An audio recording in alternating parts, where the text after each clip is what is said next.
রিয়া মনির সাথে সে দীর্ঘদিন ছিল বিয়ে ছাড়া একসাথে, এটা আপনি জানেন কিনা? মানে বিয়ে ছাড়া হিরো আলম রিয়া মনির সাথে একসাথে ছিল, যেটা ইউরোপে থাকে, আমেরিকায় থাকে বা পশ্চিমা দেশে থাকে। হিরো আলম সেই ক্যালচার বাংলাদেশে সে তৈরি করছে। তো যাক, হিরো আলমকে নিয়ে জন্য হিরো আলমের প্রতি আমার একটা কষ্ট মনে। হিরো আলম কোথায় ছিল, ওকে কোথায় আনতে চাইছিল? সে এমপি নির্বাচন করছে, তার একটা গ্রহণযোগ্যতা হয়েছে, জনগণ তাকে একজন গরিব মানুষ হিসেবে, সৎ মানুষ হিসেবে তাকে ভালোবাসতেছিল হিরো আলমকে। মাঝখানে হিরো আলম, যাক আমি তার সমালোচনা করার ইচ্ছা নাই ভাই, ও ওইটা ধরে রাখতে পারে নাই। তো উপরওয়ালা মানুষকে দিয়াও চায় আবার নিয়েও চায়।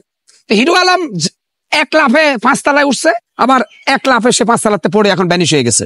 এখন তার পারিবারিক একটা বিষয়, বিয়ে শাদী নিয়ে সোশ্যাল মিডিয়া এখন খবর আবার শুরু হয়েছে।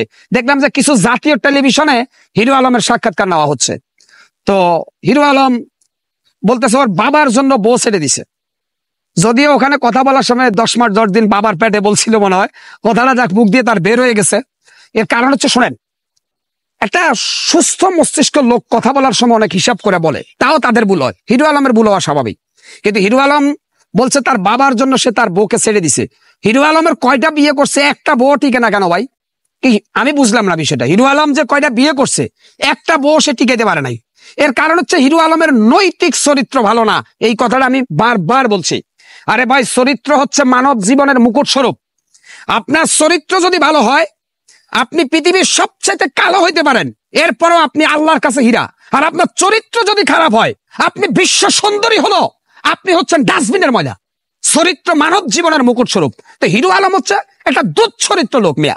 হিরো আলম একে একে কয়টা মেয়েকে সে তালাক দিয়ে দিল, আবার বলতেছে আমি সামনে যেটা আসতেছে সেটারও সে তালাক দিবে। অর্থাৎ মানুষ বিয়ে করে সারা জীবনের জন্য, হিরো আলম বিয়ে করে তালাক দেওয়ার জন্য। আর হিরো আলমের কাছে বিয়ে বসে মেয়েরা কিছু টাকা নিয়ে তালাক হয়ে তারা অর্থনৈতিক ভাবে লাভবান হওয়ার জন্য। এই ধরনের একটা বিয়া খেলা শুরু করছে হিরো আলম। এটা হচ্ছে এক ধরনের নাস্তিকতাবাদীদের ক্যালচার, যার জন্য হিরো আলমকে ভবিষ্যতে আরো অনেক বড় পাচ্ছিত্য দিতে হবে। আপনি মনে রাখেন, হিরো আলম তার মাঝে মাঝে কিছু কিছু কথা শুনলে মনে হয়, বুঝছেন, হাসবো না কাঁদবো। ও কি বলে না বলে নিজেও জানে না হিরো আলম। তো হিরো আলমকে নিয়ে কিছু ইউটিউবের ভাইয়েরা তাকে অনেক উপরে উঠাইতে চাইছিলেন, কিন্তু আসলে কি জানেন, সাবান দিয়ে কাপড় ধুলে কাপড়ের ময়লা পরিষ্কার হয়, কিন্তু সাবান দিয়ে যদি কয়লা ধোয়া শুরু করেন, কয়লার ময়লা কখনো যাবে না। হিরো আলমকে আপনারা যারা সাংবাদিক যতই দামি বানানোর চেষ্টা করেন, হিরো আলম কখনো দামি হতে পারবে না। কারণ হিরো আলমের ভিতরে আপনার সামাজিক শিক্ষার অভাব আছে, ধর্মীয় শিক্ষা তো যেমন নাই ওর কাছে। তো যার কাছে সে একেবারে মূর্খ, খালি মূর্খ আমি এখানে অহংকার করে বলতেছি না ভাই।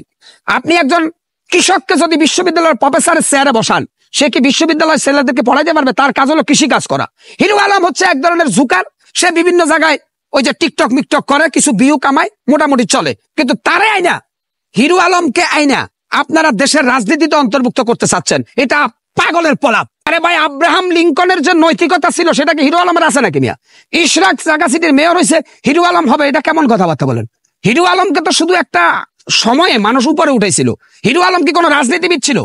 হিরো আলমের পিছনে যারা আসলে আমি দেখছি ওদেরকে, হিরো আলমকে যারা উৎসাহ দিতেছে বা যারা ওকে ঠেলে উপরের দিকে উঠাইতে চাচ্ছে, ওরা আসলে মূলত হচ্ছে মানে এক ধরনের আনন্দ প্রকাশ করা। হিরো আলমের সাথে একটা সেলফি তুলে সেটা ফেসবুকে ছাইরা কিছু মানে পরিচিতি লাভ করা, এর বাইরে হিরো আলমের তো ন্যূনতম কোনো যোগ্যতা নাই।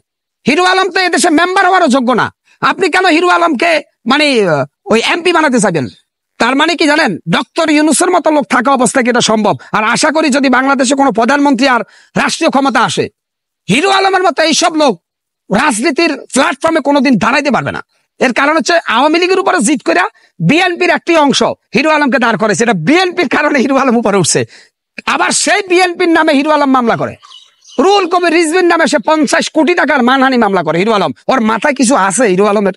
আরে ভাই, রুহুল কবির রিজভি ওরা কি বলছিল যে একটা আধা পাগল হিরো আলম, এটা তো সত্য। হিরো আলম পুরা পাগল বানানো, তো পুরা পাগল। ওরে আধা পাগল কোয়াতে ওর ইজ্জতের দাম 50 কোটি টাকা মিয়া। সব ডিবির হারুনের হোটেলে হিরো আলম ভাত খাইয়া রুহুল কবির রিজভির নামে মামলা করলো। আবার শেখ হাসিনার ড্যামি নির্বাচনে হিরো আলম বিএনপির উপদেশ দিতেছে যে নির্বাচনে অংশগ্রহণ করা বিএনপির উচিত ছিল। এরপরেও যারা হিরো আলম নিয়ে কথা বলেন, আপনাদের রুচির দুর্ভিক্ষ প্রমাণ করে। এটা আমি মনে করি হিরো আলমকে নিয়ে এখন কোন সচেতন নাগরিক কথা বলতে ইচ্ছুক না, কারণ হিরো আলমরা হচ্ছে সমাজ নষ্টের মূল কারিগর।